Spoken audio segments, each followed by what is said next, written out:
play of that drop. Carnero puts Ole Miss on top, though. 19-17. What a drive. 13 plays, 86 yards, 519. That's a marathon for Ole Miss, and penalty aided. Eli's guys up on top now. If you love to travel, Capital One has a rewards credit card that opens up a world of possibilities. With Venture X, you earn unlimited double miles on everything you buy and get access to over 1,000 airport lounges worldwide. Capital One, what's in your wallet? There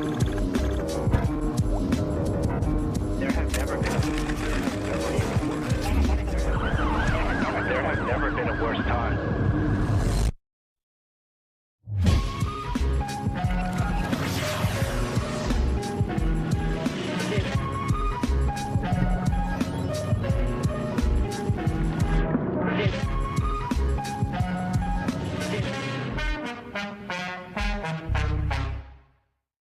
Hey, your barber will be right with you. One barber? Hey, well, I'll get some burgers after this. So in. Just the sides and the top, please. Oh, Sam, keep it tight.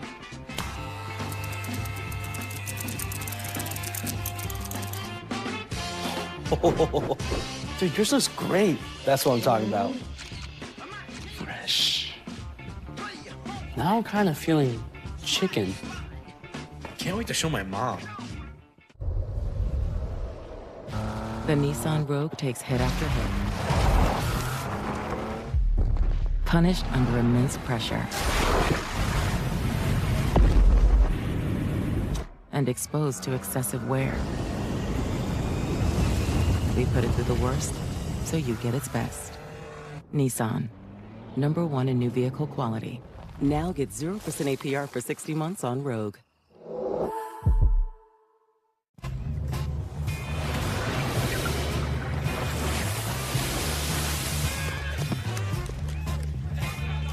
A superior smooth taste worth playing for.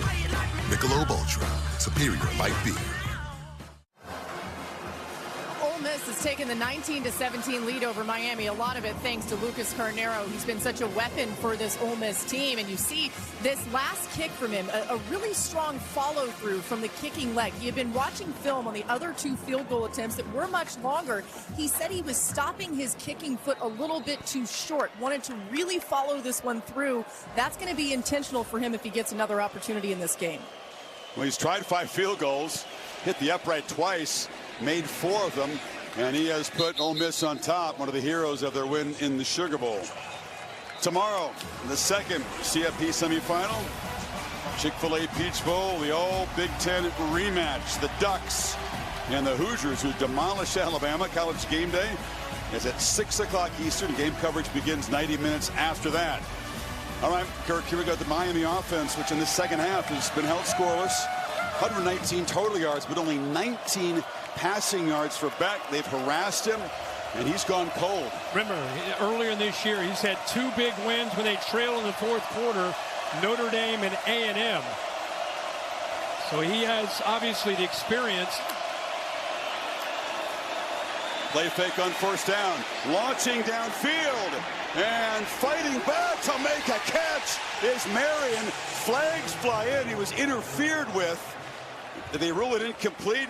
It was Chris Graves, who has been involved a lot in physical coverage. Obvious flag that time. Pass interference, defense, number 32. 15-yard penalty, first down. But Beck was going there all along. He had press coverage, loves to match up against Graves, believes that Marion can beat him. There's a little tug there, another little tug. Graves is way out of phase, never locates the football. And in NFL football, that's a spot foul. In college football, it's 15 yards. So he probably does the right thing, just grabbing on there. He had no idea where he was on the field. This is the 3rd Rebels penalty, the first of the second half. All of a sudden, Keelan Marion has become the main target for Beck. Pitch to the edge. C.J. Daniels weaves his way, gets some blocks, and picks up about 8. Another false pull this time from Miami. They pulled their left guard, Matthew McCoy. Again, when you see that, you're just trying to slow the linebackers down with a quick throw to that side. You mentioned Beck's experience in these late game situations. He's been a a winner against ranked teams in his career. This is Fletcher around the end. Mark Fletcher with a big stiff arm. Shoved out of bounds, but he's in Ole Miss territory at the 36. Picked up 17. Now always watch 61. Maui Noa, good job, set that edge, and Fletcher knows he can always count on 61. Bounces it, finds grass, and uses his speed. He's a physical guy, but at 6'2", man, he's got good speed and can cover a lot of ground. What a response here so far from Miami's offense. Already in field goal range for Davis. They don't want to score too soon. They would love to use more clock. Fletcher slipped, tried to hit the brakes as he approached the line of scrimmage and lost his footing for a loss of 1. We've only seen that a couple times. He's just trying again, make that quick hard cut. And right there, his feet come out from underneath him. Think about this Miami team. I mean, this is a team that has had 4 dropped interceptions, 9 penalties, a missed field goal, -1 on the turnover margin. They've had some penalties that, you know, that just have been mental errors, and yet here they are. Brown back in the game. Fletcher out as Tony comes in motion. They get it to him. Tony has space. Malachi Tony still running. Touchdown Miami. Electric with the ball in his hands. The game winner, the only touchdown in the opening round against A&M, puts Miami back on top. Just get him the ball. Yeah, get him the ball in space. That was a big key in this game, is Ole Miss tackling in space against Malachi Tony. He's so dangerous. This is Miami's offense. The quick throws, they motioned him over. Ole Miss did not respond to it, gave him space, gave the lineman a chance to get out in front. We went 75 yards in 4 plays, did it in less than 2 minutes. So good news for Miami. They're on top. Bad news, Chambliss has plenty of time to work with. Yeah, and he's going to start right here, and you'll see him go in motion. I thought you might see Ole Miss respond. You see the hand gesture from the safety, but nobody's able to come up and take that space away. And look at the offensive line working in unison, trying to create that wall. He does a good job getting behind that wall, and now it's just him being a natural athlete. It's a guy that reclassified, should be a senior in high school. That's how young this guy is, but is so mature beyond his years, has such poise, such a team guy. How fitting for him to make this play, and a good job of the big fellas up front getting out in front of him.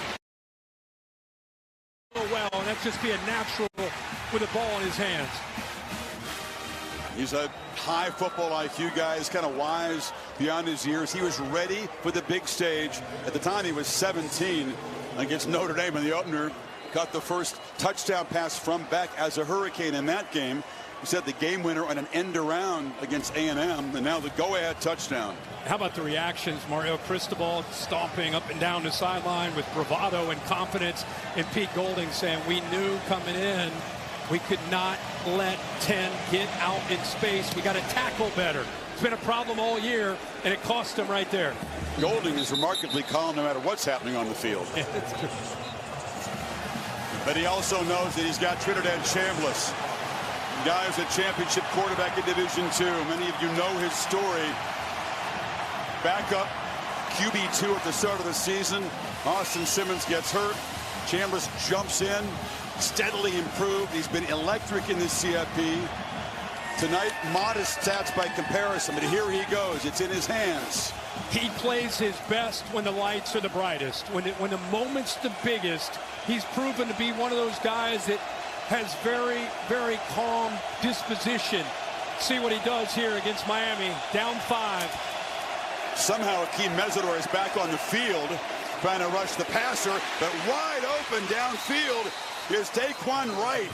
In a dime from Chambliss, picks up 21. That's the same throw he made a little bit earlier. Safety back deep. Miami's trying to think, let's keep everything in front of us. The problem is they're creating a lot of space underneath. And he does a nice job of just kind of working from right here. Watch the safety, how deep he is.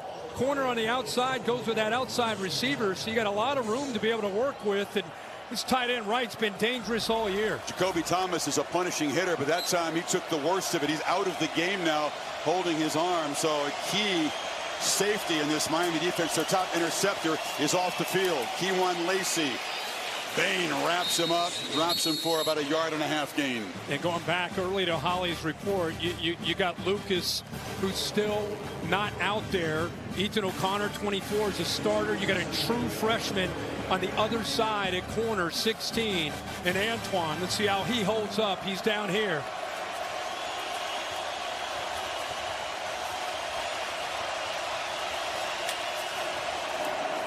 Four-man rush. Sideline pitch and a battle for the ball. It's incomplete. Stribling went up. Jabor Antoine battled him. And he just said, let's see how this freshman holds up. I'll show you exactly. He's going up against the best Ole Miss wide receiver. They went after the freshman. Watch him finish on the play. You do that in drills all the time. Watch this. Gets his hands in there, knocks it out. Great job there by the rookie. Ole Miss playing with some tempo.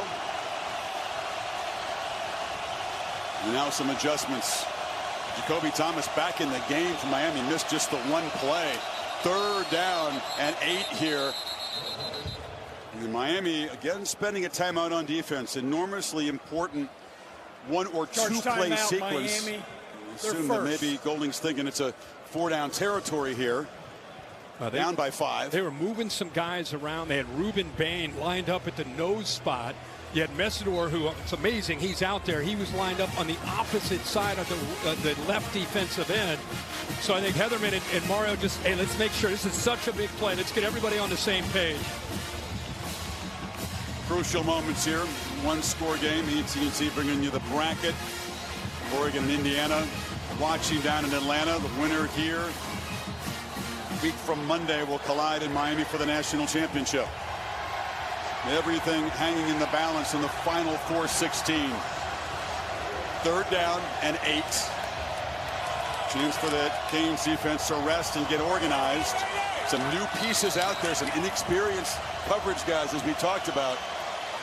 Well, they've been better here in the second half on 3rd down. They've hit 2 of their last 3.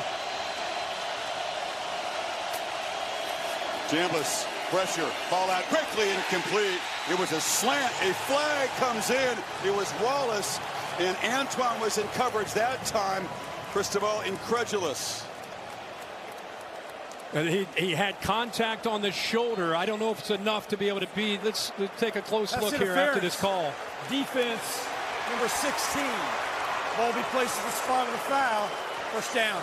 It's against Wallace, who had the big game last week. You see Mario's reaction. Bill, I'd love to hear your thoughts on this right here. That contact right there, grabbed onto him. What do you think? It's a foul. He's grabbed a hold of him, restricted him.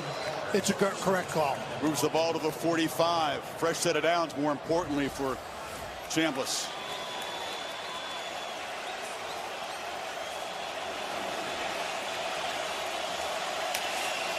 Pressure comes again.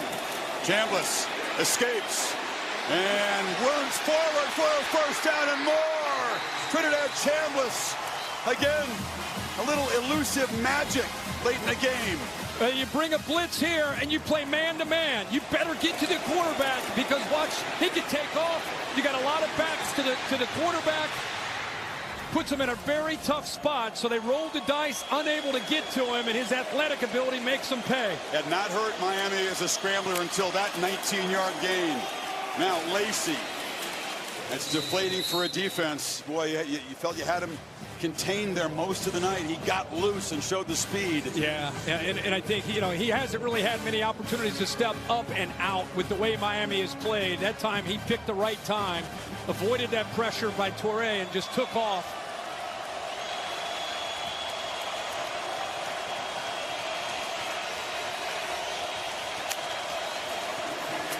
Again, the Canes bring pressure. Chambliss delivers. Touchdown, Ole Miss. Daquan Wright. The Rebels back on top.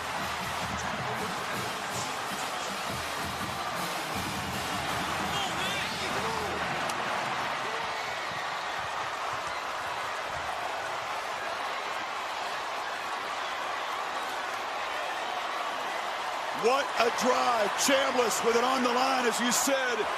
He's got a big game postseason game pedigree. And they ran that same route to the left twice. This time they hit it for a big touchdown. We'll show it to you in a second. Ole Miss obviously up 1. Has got to go for 2 here. Trying to make this 3-point lead. Once again, it's Deuce Alexander lined up, and he'll motion out and bring Chambliss back in. You want the ball in number 6's hands. Chambliss on the move, scanning, end zone, caught! 2-point conversion by Caleb Odom.